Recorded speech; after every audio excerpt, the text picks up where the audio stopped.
I have a rhetorical question for you guys. Who in this room believes that data is the main driver of change in healthcare? Just by show of hands, show me a little bit who believes that. Difficult to see, actually. Maybe half of the room, I would say. So I'm in good company here. And I'm sorry, Julian, to a little bit break your optimistic view right now, because I have some facts that show you actually in which state healthcare is today. There are 3.8 billion people who lack access to healthcare today. More people have a phone, by the way, than access to basic healthcare services. Today, more than 20% of spend in the OECD countries is wasteful in healthcare. If you invest 100 euros, 20 goes somewhere into the bin and doesn't add value to the process.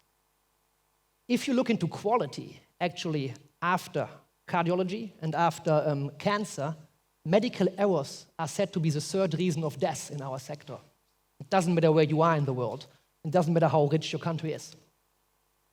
By today, we have a shortage of 8 million healthcare professionals. Surprise, surprise. In 2030, the World Health Organization says these are 18 million. And by the way, today, healthcare workers are burned out. More than 50% in current time of pandemic say they have some symptom of burnout or depression. There's actually a very interesting report called the Burnout and Suicide Report by Medscape stating that.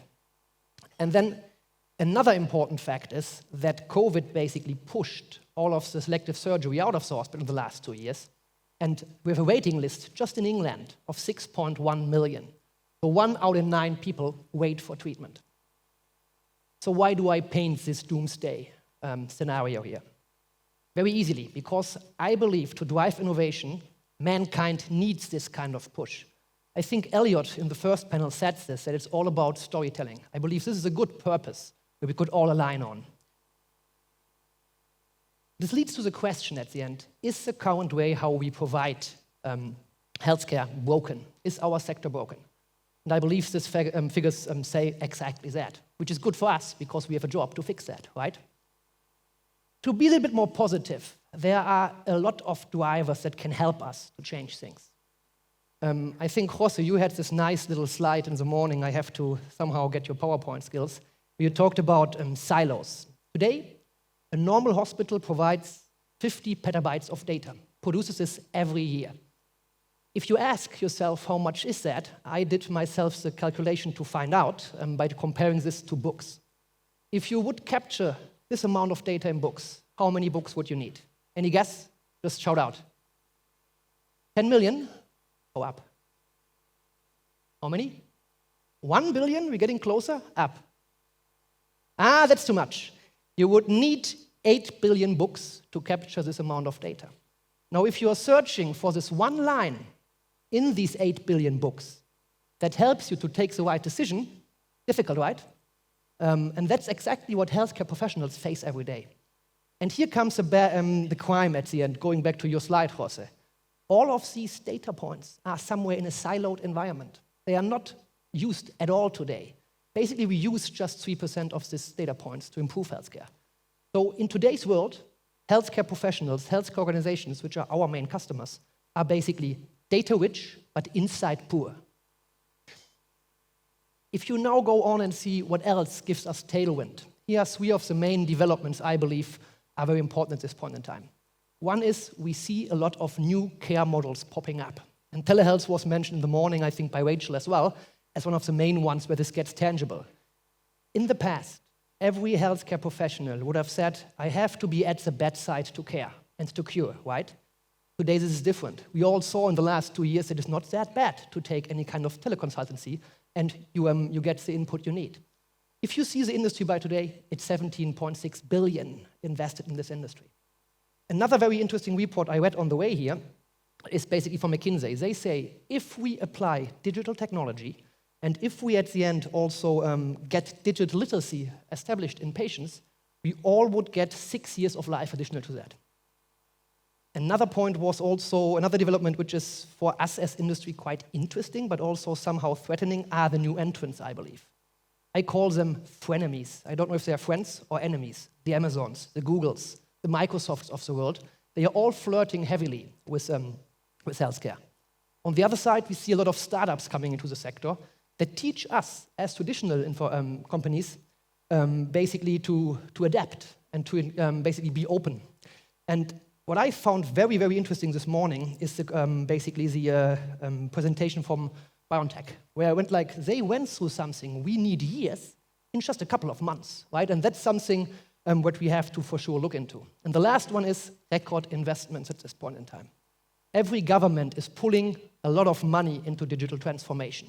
Germany, as an example, it's 4.3 billion with the Hospital Future Act, but you also see that we have 91 unicorns just in the digital health space at this point in time. So this development will give us tailwind at the end to solve these kind of major issues I just talked about.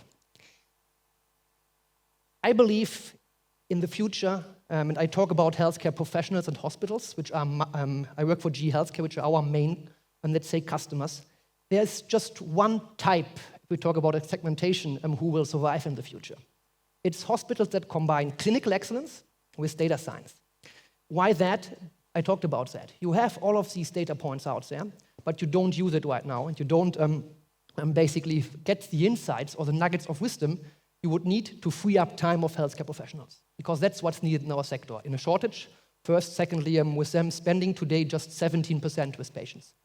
This means the rest of the time, they are somewhere working with a healthcare system, IT system, or some kind of application. This, at the end, brings us to the $1 million question out here. How do we bring these two things together? Two simple answers. Difficult to implement, but quite simple from the concept. The first one is platforming. The second one is collaboration. In terms of platforming, we believe that there has to be an integrated digital health platform that does three things. On the one hand, aggregates all of these data points, which are somewhere in an EMEA, which are somewhere in a risk system, which are somewhere in pathology. In the future, even on your wrist, right? You have all of these data points, but they're not used yet. Then the second big layer of this platform is where you create software, or we create applications, AI in this case. And the third one is basically the layer where you make it easy to consume, which could be the healthcare professional who consumes it, or it could be the patient, or it could be anybody else out there. I asked this question this morning, why we are looking into fintech that much. Because I think we should look into telecommunications. They do this actually every day. All of you have likely a smartphone today. If you look into that, the perfect platform, you don't care where this application is coming from, who develops it, and who pays for it. You just use it every day. The same kind of approach we see in data management and healthcare. The second big point is collaboration. So we brought together 2 years ago what we call the Edison Accelerator. This is a customer collaboration and a healthcare provider acceleration program as such, where we bring together startups, healthcare providers, the Frenemies at the end, so industry, but also acceleration partners, which play a very important role there, in our case from the telecom industry, and ourselves. Let's deep dive in both concepts. First, the platforming, then into the collaboration. These platforms will only be successful if you address the main stakeholders. One for us are healthcare professionals. The other ones are the people who are developing the kind of applications. Let's stick with the healthcare professionals or with the healthcare organizations. A platform will only be used if 3 value levers are created. The first one is you need a universe of applications that are on your platform. And this means not just your own applications, but also third-party ones, right? That's a very important point. You would not use the App Store if you would just find Apple solutions in there. Same applies for Android, right? The second big advantage of a platform is ease of integration. So you don't want to basically integrate all of these applications into your smartphone. You just want to go to the store, buy it, install it, and use it. The security part, the installation part, all of these things, you basically look into the smartphone provider to figure that out, right? And the last one is it has to be vendor neutral. Today, every hospital has a Frankenstein, I would say, in terms of IT infrastructure. If you basically would, the easiest thing would put a bomb and start from scratch. It's unfortunately not that easy, so you have to be vendor neutral. If you now go into the developer side, which are the other ones that are important here that should be on the platform, 3 value levers apply. The first one is you have to give them the right set of tools to create these artificial intelligence applications, right? It could be annotation tools, it could be viewers, it could be tools to manage the data, but on the other hand, also to deploy it into the healthcare workflow. Then, I just talked about this, we are data rich, but we don't work with these data points right now. So, surprisingly, healthcare startups have very little access to healthcare data because it's something very precious. We don't share this that easily, right? So that's the second big point that developers would need to do their magic and create algorithms. And the third point is, once you have your algorithm, you want to bring it to market, right? That's where also a platform can help with an e-commerce-like approach. The second big point I mentioned is the collaboration and how we make this work. So what we started roughly 24 months ago is our Edison Accelerator. What we do here is we bring together the ecosystem to work on main problems. And this is part today of the ecosystem.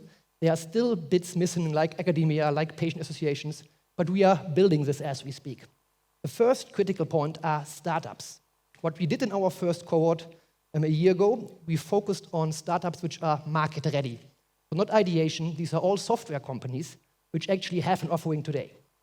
What do they get out of this program? The most important point, a validated problem statement. Normally they design something and they see if the market needs it. Here it comes from the healthcare providers. They put out the problem statement, very tailor-made. Secondly, they get access to the tech stack they would need and to data. How do they help us? They bring the innovation, right? The second and likely the most crucial part of this ecosystem is the healthcare provider. Why that? Because they provide the problem statement. And that's something which is very important. They decide what at the end their main pressuring need is at this point in time. What we learned though is that we need two different types of healthcare providers here. One, we called validation partners. These are very deep in the process. They select the startups with us. They put the data out there. They normally have an innovation department and a chief medical data officer and so forth. They are in the day-to-day. And they get out of this basically that they have access to technology very early on. And they then also can still shape it how they want to. The second partner we figured out in this journey was we need somebody, selfishly as GE, that helps us to scale that. So we called them consulting partners. They are not as close in the project, but they check in from time to time to see if this solution we are working on actually is scalable. Then the Frenemies, a third big one. We work here with Amazon, with Intel, with others. They, at the end, put in their technology. What they get out of that is the feedback if the technology works, first. Secondly, likely in future cohorts also we develop on these kind of tech stacks, right? Then an interesting point, which are what we call the acceleration partners. Here we paid a toll when we learned about this project. Because like every big company, you think, you know how things go, right? And you know, if you put out something like that, startups just send their ideas in and want to work with you. Surprise, surprise. Didn't happen. Actually, startups didn't care at all about who GE Healthcare is. They care about the Googles, the Amazons, the Microsofts, the Salesforce, the TikToks of the world, right? But not about, even with a strong purpose like our sector has, you all have that, right? Like healthcare, we didn't attract as many as we would like to. So we worked with a so-called acceleration partner, which is the company Vaira. They are the open innovation arm from Telefónica, a Spanish and global telecommunications concern. And they helped us basically to do the scouting, to do the program management and such, and also to teach us as a company agile, because that's still something, this fast-moving pace, big companies are not that used to. I always compared our first, let's say, steps together with the startups. If you put a cheetah and an elephant together and you tell them how to hunt, that's what happened. With Vaira, they guide us more or less how to do that. And then you see also the big meatball, so our logo there. Selfishly, we have also an interest here. We have this Edison platform tech stack, right? And we want to basically have startups developing on this tech stack. And we want healthcare providers to use this tech stack, the platform. There's no exclusivity. The startups can choose if they want to work with our market companions. But we believe, very simply, if they start to learn on our tech stack, they will stay with us. I always make this comparison to learning driving. I learned driving on a Ford, and guess what car I'm driving today? Being German, kind of not the best thing to do, but still. If you learn something on something, you get some kind of attached to that. And that's the idea here, that we basically get as fast as we can, as many applications onto our platform. Remember, this was one of the main points I made in the beginning to be successful. Here's our first cohort. We reported out last December. We defined together with the hospitals 3 main use cases. One was around pixel AI, so AI in the imaging space.